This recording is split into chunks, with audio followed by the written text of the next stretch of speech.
Hey guys, welcome back to the channel, and this is how to assign members in Clickup.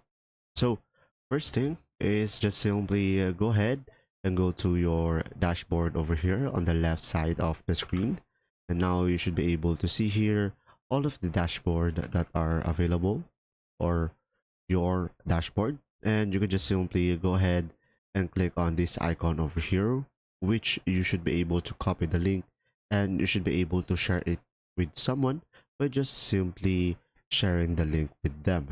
Now, another one is you could just simply click on these three dots over here on the left side and go for the sharing and permissions. And after that, just simply go ahead and provide the email of the person that you want to assign members. And after that, you should just simply select member over here as their role.